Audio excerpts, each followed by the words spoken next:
خو که دغه سترګې پردیو ښځو ته په ګورې دغه ښځې ته سینماو ته چې هغه شیان په ګورې دغه سترګې چې نن سبا په دغه موبایلو کې د غلط فلمونه دي دا فیسبوکونه دي چې ټول ښځې نن په لګیا دي په دغو کې استعمالوي د چا عورت ته په ګورې شرمګاه ته په ګورې دغه سترګې به په ورځ د قیامت د اور په سلایي باندې سوځل کېږي چې نیکي استعمال کې په دغه نظر الله راضي کېږي جنت درکوي خو چې غلط استعمال شو د جهنم په اور په ګرمه سلایي باندې دغه سترګې سوځل کېږي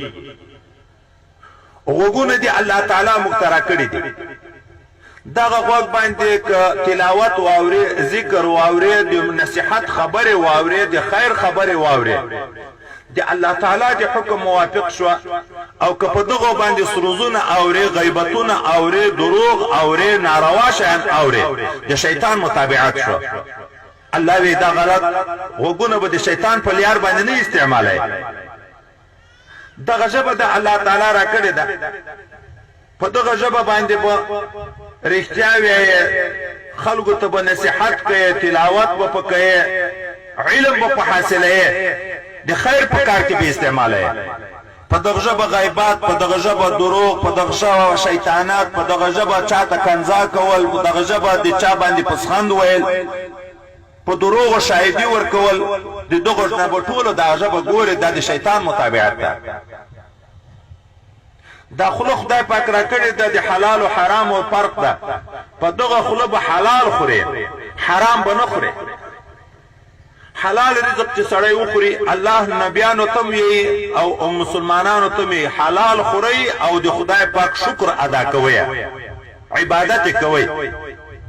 که په دغه ژبه خله باندې حرام وخوړل شي وګوله چې حرام سړی وخوري څلوېښت شپې عبادت نه قبلېږي لمونځ نه قبلېږي دعا نه قبلېږي بل عبادت نه قبلېږي څلوېښت شپې په دغه ژبه خله باندې چې حرام وخوړل شو دغه حرام چې د بدن جز شو غوښه پښنه شو دغه غوښه به په اور د جهنم باندې سوځي ځکه د شیطان متابعت کړی ده او شیطان جهنم ته راځي څوک چې د شیطان په لار ځي هغه هم جهنم ته ځي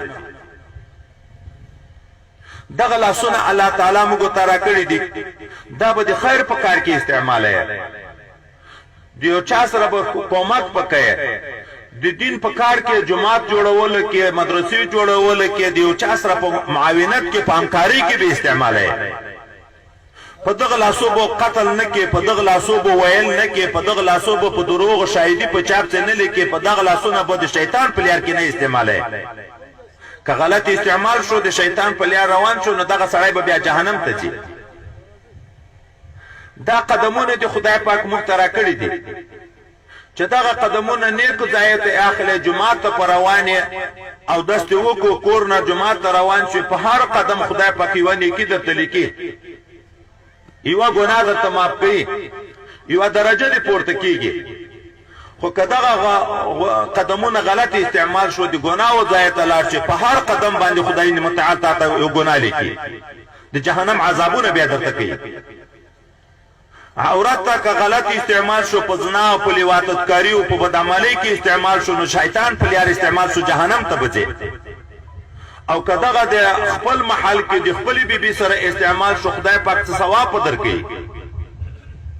نو یو واره الله تعالی مختوی د سر نه تر نوکه پورې دغه ځان ټول په شریعت پر